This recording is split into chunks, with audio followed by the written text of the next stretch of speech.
not all terror and violence. Sometimes things could almost get sweet. For instance, I remember Mitchell Sanders sitting quietly in the shade of an old banyan tree.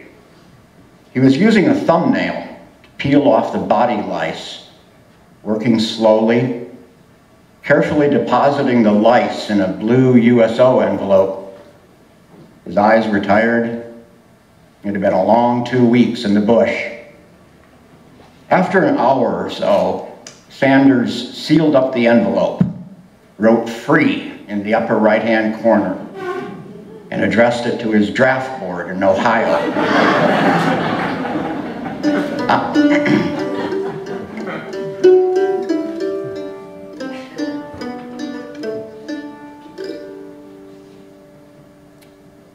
I remember Norman Bowker and Henry Dobbins playing checkers every evening before dark. It was a ritual for them. They'd dig a foxhole and get the board out and play long, silent games as the sky went from pink to purple. The rest of us would sometimes stop by to watch. There was something restful about it, something orderly and reassuring. There were red checkers and black checkers. The playing field was laid out in a strict grid. No tunnels, no mountains, no paddies. You knew where you stood. You knew the score. The pieces were out on the board. The enemy was visible. You could watch the tactics unfolding into larger strategies. There was a winner and a loser. There were rules.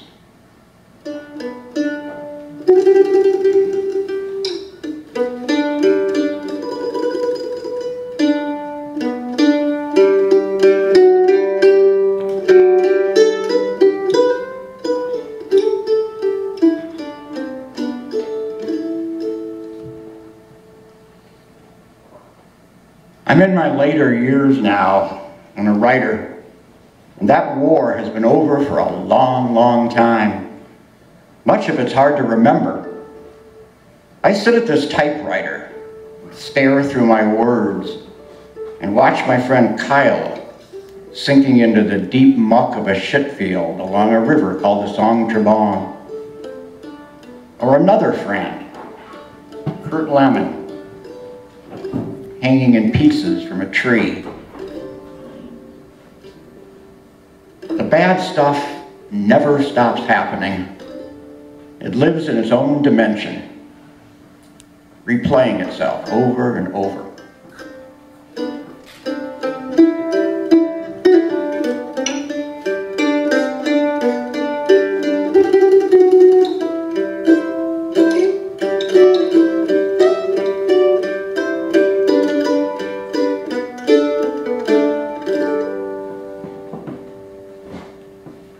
But the war was not all that way.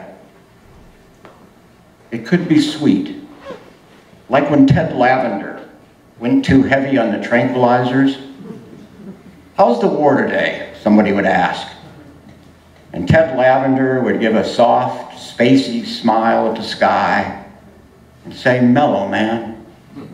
We got ourselves a nice mellow war today."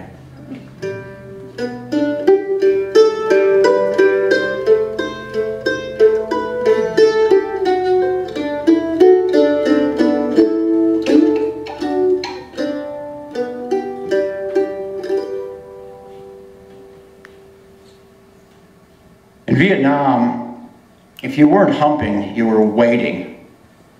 And more than anything about that war, what I now remember 4 decades later, is the simple monotony.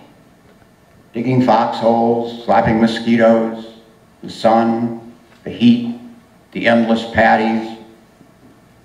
Even in the deep bush, where you could die any number of ways, the war was nakedly and aggressively boring. But it was a strange boredom. It was boredom with a twist, the kind of boredom that causes stomach disorders. You'd be sitting at the top of a high hill, the flat patties stretching out below, and the day would be calm and hot and utterly vacant. And you'd feel that boredom dripping inside you like a leaky faucet. Except it wasn't water, it was acid. And with each little droplet, you'd feel the stuff eating away at important organs. You'd try to relax. You'd uncurl your fists and let your thoughts go. Well, you'd think, this isn't so bad.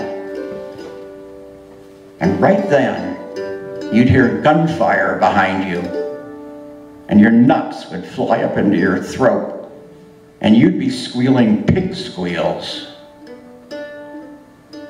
That kind of boredom.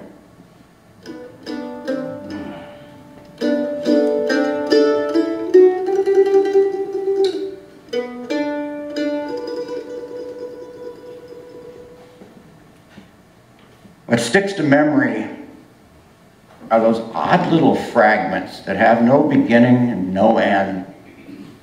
Norman Bowker lying on his back one night, watching the stars, and then whispering to me, "Hey, O'Brien, I'll tell you something.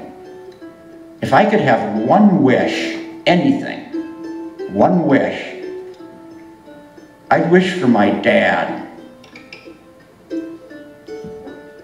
to write me a letter and say it's okay if I don't win any medals.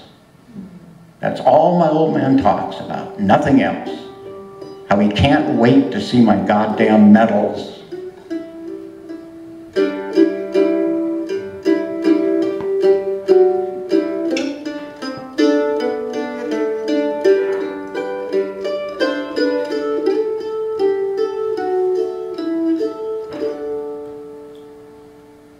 Or Ted Lavender adopting an orphan puppy, feeding the puppy from a plastic spoon and carrying it in his rucksack until the day Azar strapped the puppy to a Claymore anti-personnel mine and squeezed the firing device. The average age in our platoon, I'd guess, was 18, 19. And as a consequence, things often took on a curiously playful atmosphere, like a sporting event at some exotic reform school. The competition could be lethal, and yet there was a childlike exuberance to the war, lots of pranks, lots of horseplay. Like when Azar blew away Ted Lavender's puppy. "What's everybody so upset about?" Azar said. "I mean, look at me. I'm just a boy."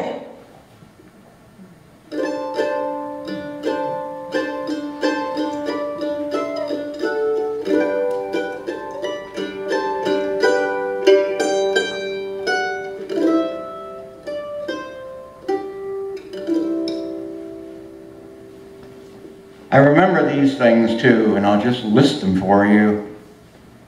I remember the damp fungal scent of an empty body bag. Quarter moon rising over the nighttime patties. Henry Dobbins sitting in the twilight, sewing on his new buck sergeant stripes, quietly singing a tisket, a tasket, a green and yellow basket.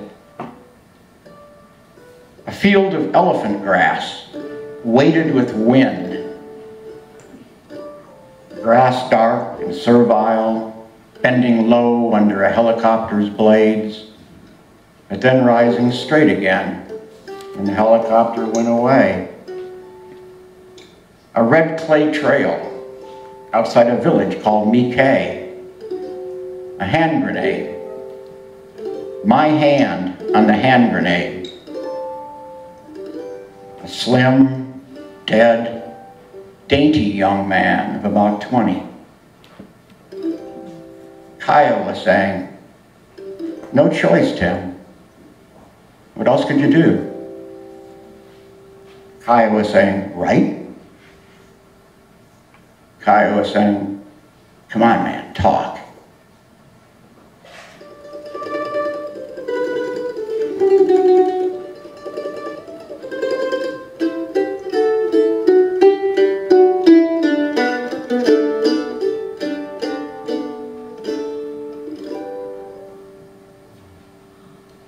hit middle age, and the war occurred half a lifetime ago. And yet the remembering makes it now.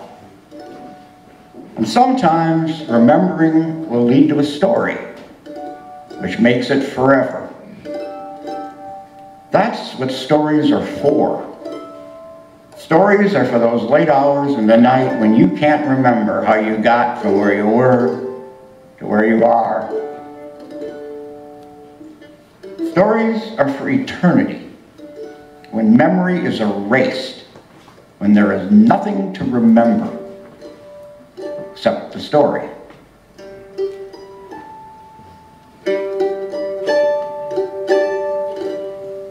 The hand is cold that once held mine. I can't believe you've really left this world behind, but I can't